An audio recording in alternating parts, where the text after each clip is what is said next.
So, welcome back. This week, we're doing something a little bit special. We are going to sit down with Dave Komendat, who is one of our Prescient advisors. Welcome, Dave. Thanks for having me. So, for those three people who don't know who you are in the audience, I'm sure everybody does, but for those who don't, tell us a little bit about you. Oh, well, there's way more than three. Let's see.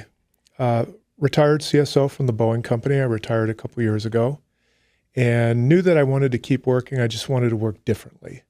And so had the opportunity to join your firm about 2 years ago, almost to the day. I think we signed the paperwork and got formalized, and it's been a lot of fun since then. Excellent. So, tell us a little bit about that. What brought you to be a Prescient advisor, aside from me nagging you and begging for your expertise? Well, that was a big part of it. But no, in full transparency, when I left Boeing, one of the things that was really important to me was mission. And I decided when I went to work for myself that I wanted to work for companies that I really believed in, that I believed in their mission, that I thought did important things. And Prescient was one of those companies. And I think the work that they do really resonates with me, especially in the current environment we live in, with the challenges that all companies face with cyber now.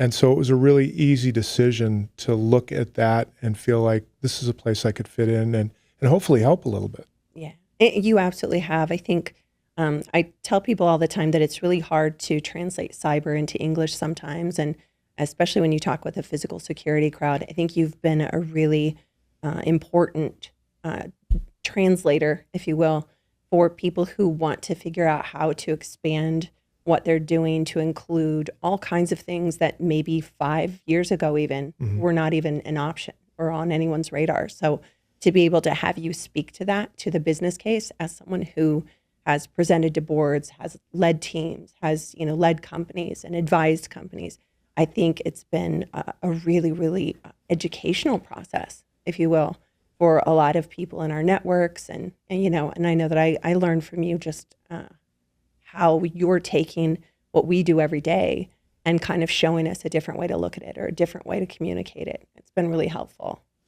Well, I think it's one of the things that a lot of chief security officers still struggle with. They hear the word cyber and some run for cover when they hear that.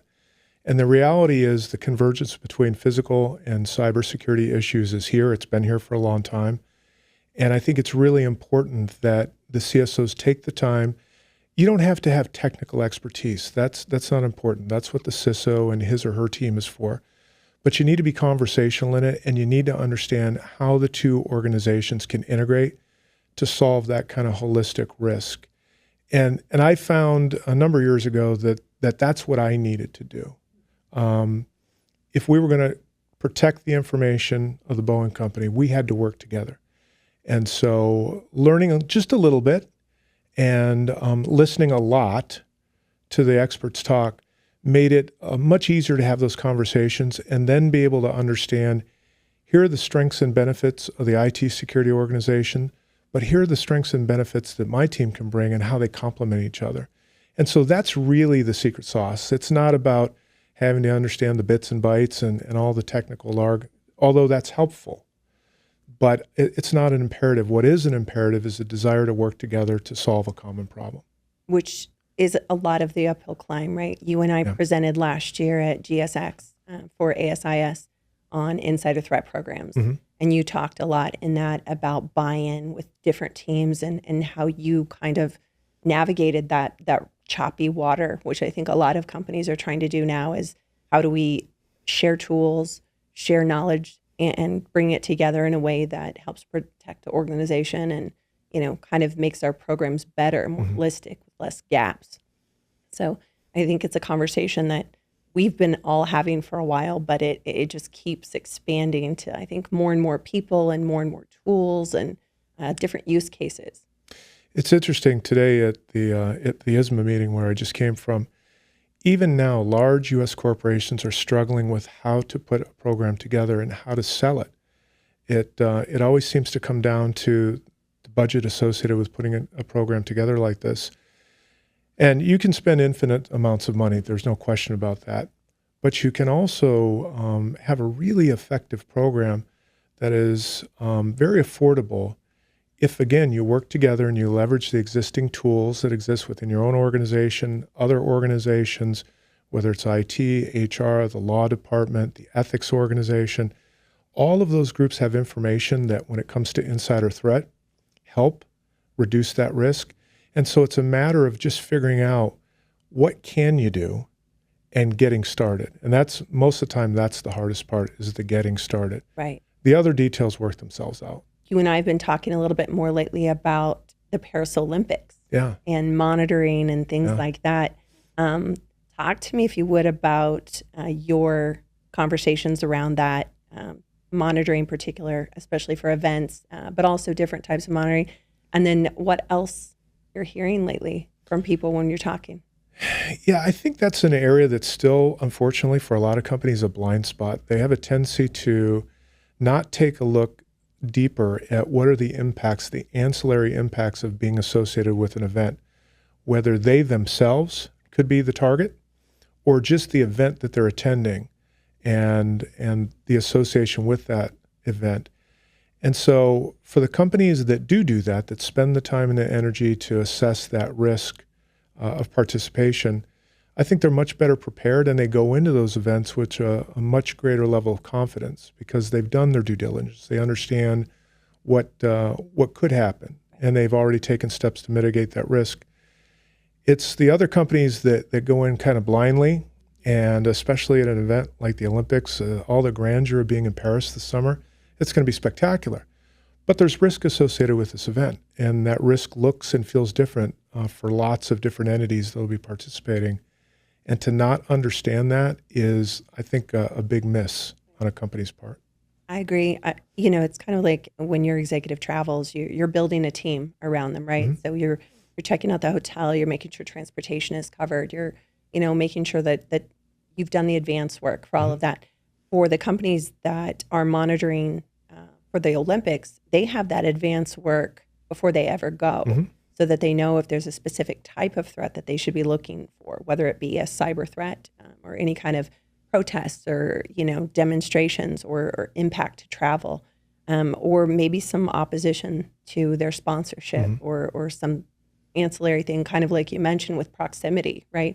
They may be everyone's darling, but if they're next to someone who maybe isn't, then that creates a higher threat profile. So I think it's imperative that they take the knowledge that they can get ahead of time and build the teams that are prepared to step in if and when something should go differently. It seems to be one of those areas when you look at an executive protection type program where a lot of companies forget the digital risk that's associated with their executives. And they don't take the time and energy to do that. And they really create a large exposure because in many cases, the digital risk far surpasses the physical risk that someone's going to face. And so by not taking that extra step and really taking a holistic look at the complete physical and digital risk profile, they're only really getting it halfway right. And that opens up that executive or the event or other people that are going to whatever the venue is to unnecessary risk, really. If you just do a little bit more, you complete the circle. Right. No, that's a great point. So you talk to a lot of people. We both do, right? We do a lot of talking, Dave. I'm sick of hearing my own voice. So trust me, me too.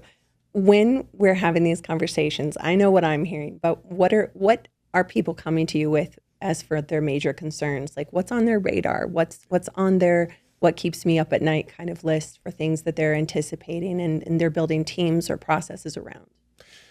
The challenge that I hear most of the time at this point is about budget, unfortunately. We're in that cycle again within the security world where there's downward pressure on security budgets, which to me is kind of unfathomable with all the risk that's out there in the world. And clearly there are lots of companies who get it, and they've got well-funded, well-resourced security organizations.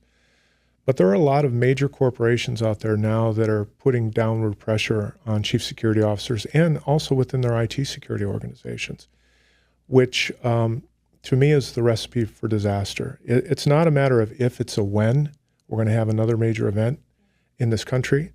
And to lessen the capabilities of the people that are paid to protect the people, property, and information within a company really makes no sense to me. I think it's a very nearsighted view of company leadership. Now, granted, being a person that was in that position for many, many years, I'm biased towards it. But I think any reasonable person could step back and look at the current environment and say, now is the time that you want to be doing everything you can to resource your physical and cyber capabilities within your company, because that's what's going to keep you safe. And if you do have an incident, it's going to help you recover much more quickly. It's a good case for leadership and business acumen, just to be able to communicate those risks in a business way, so that you're not just constantly speaking security to your leadership team. When we were in Austin for the ONTIC Summit a few months back, they had a keynote. Do you remember the keynote? The guy who wrote the book Upstream, right? So during that, he talked a lot about downstream work where we're reactive, and security is notoriously reactive. But he was talking about the case for going upstream to look at the processes, to try to anticipate what's going to be coming. I know I'm hearing a lot of talk about election security and online scams for different things like WhatsApp and all of that. A lot of concern around large-scale events like the DNC coming here to Chicago. So I think there are a lot of different conversations happening that probably would go much better if people were able to communicate the business case for it to the leadership. I agree 100%, and made this comment actually this morning during one of the sessions. I think in addition to the Chief Security Officer title, you need to also be the CMO, the Chief Marketing Officer for your organization. And what I mean by that is you need to be able to tell the story and articulate the risk in a way that resonates with business leaders. And you can go in with quote unquote security speak and present the sky is falling scenario. And in some cases that's effective. But more effective is being able to present a rational business case on the why. Here's a risk, here's why it's impactful to us, and here's what we can do to mitigate that risk. And here will be the outcome if we do. And here will be the unmitigated risk if we don't.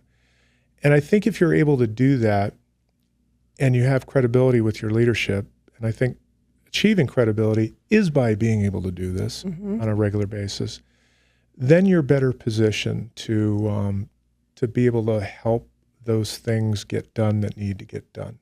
There's a lot of talk around ROI and presenting to the board and that kind of, communication and what kinds of evidence you need to bring to the table and what types of things. Where would you suggest someone who's trying to do that, to start from where they are and get to where they want to be, and how would they approach their leadership and the board with those specific requirements to get what they need to do their job? It's a great question. And I think the first thing that you need to do is you need to speak like every other business leader in the company. When you're making a presentation, you need to sound like a P&L, profit and loss leader within the corporation. Because what that does, first of all, is it demystifies the organization. There's a tendency within companies, they look at security leadership, and it's smoke and mirrors and secret squirrels and secrecy. And sometimes that builds resentment against the organization because they feel like you're not putting all your cards on the table like I have to. And so I think it's really important to be able to speak business speak. And the way to do that is be able to come to the table with a set of value metrics on your services, be able to articulate in a very concise manner, we make this type of investment in service A, and here's what you get in return. And it's not about activity. A lot of times CSOs make the mistake and they count activity. That is not of interest to an executive leadership team. Executive leadership teams are interested in the investment and the outcome of that investment. And so being able to develop a suite of value metrics that showcase we invest X and we get Y in return. And that Y in return could be cost avoidance, litigation reduction, lives saved, whatever. We did that in about 2013 in my organization. We had 22 services that we offered, and we created at least one value metric for each of those 22 services. And then when I had the opportunity to meet with the CEO and his leadership team, I would pick 2 or 3 of those and spend maybe 30 seconds per slide Most of the time I wouldn't even get through the 30 seconds because I'd already read and understood the slide. That's the other piece, is making it understandable. And the discussion would become organic between the leaders themselves. It was the easiest 45 minutes of my day. I spoke roughly 5. They spoke the other 40 amongst themselves on why this was important to the company. And so I think if you can get into a situation like that and build data that supports your organization, the data tells its own story. You're just there to add some of the anecdotal evidence to it. And that's an area still where a lot of security leaders have a hard time putting it together in a usable fashion that makes sense to other leaders in the company. You remind me of situations where, especially transitioning security teams coming into the corporate space for the first time, they know that they have a wealth of knowledge and they know that they bring a lot to the table, and that's very true.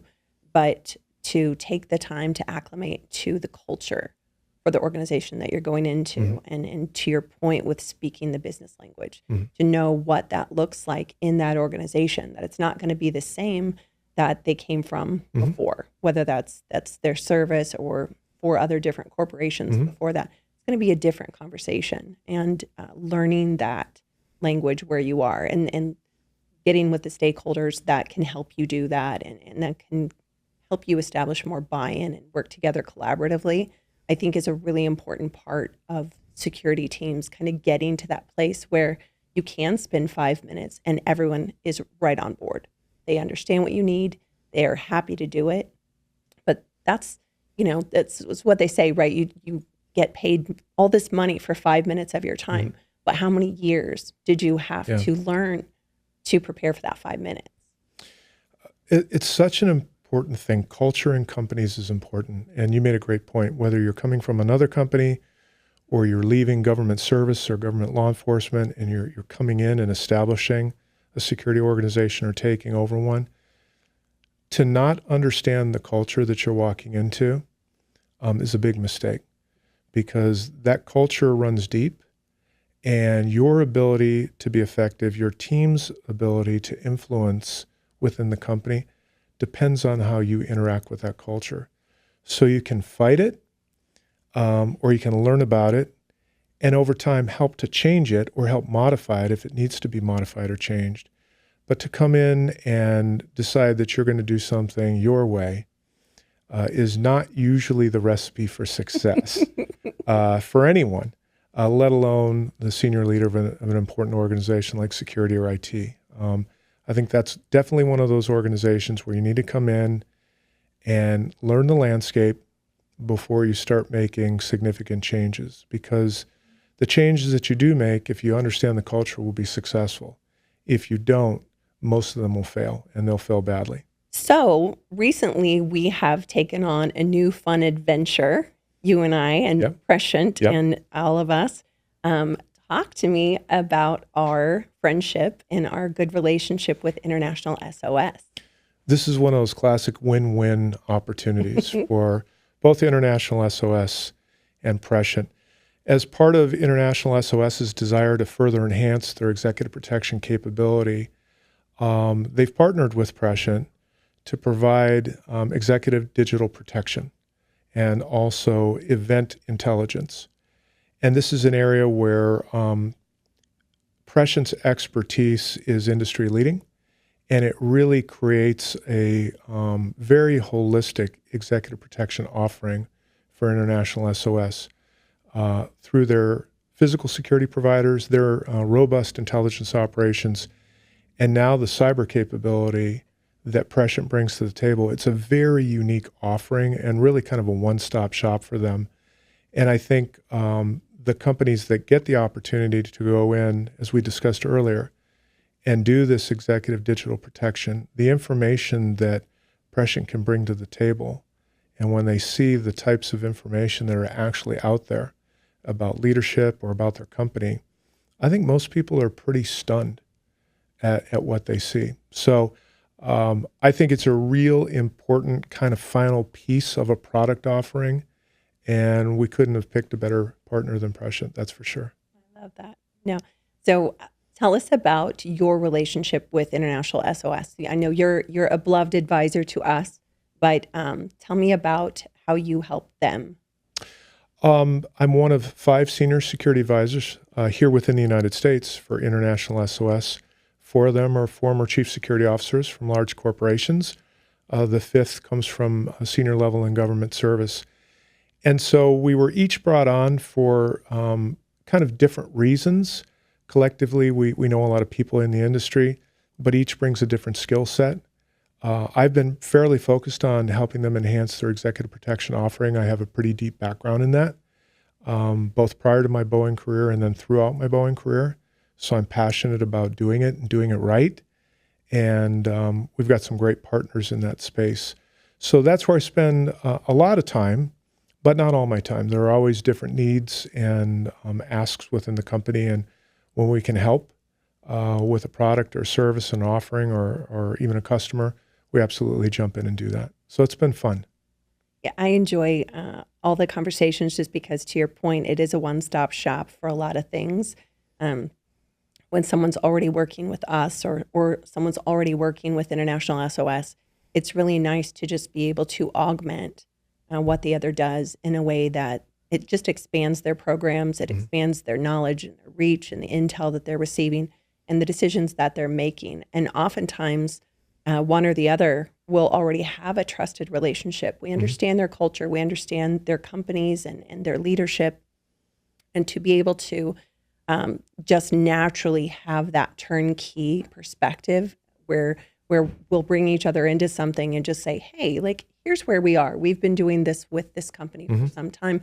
We'd like you to take it a next step further. I think that's been a really, really lovely partnership. I mean, for me, it's been incredible. I agree 100%. And I think the other thing that it does, and you know this better than anybody, these are never kind of, hey, we've got a month and a half to think about this. There's usually some driving event, and it usually happens at Friday at 4 o'clock, and there's panic. That CISO is trying to find a provider that can help him or her. And whether they come to Prescient or they come to International SOS, the fact that that relationship exists, 99% of that stress dissipates immediately because we can reach back and say, hey, we've got this capability, we've got it. All we need is the facts and data, and we can get started in helping to remediate this problem.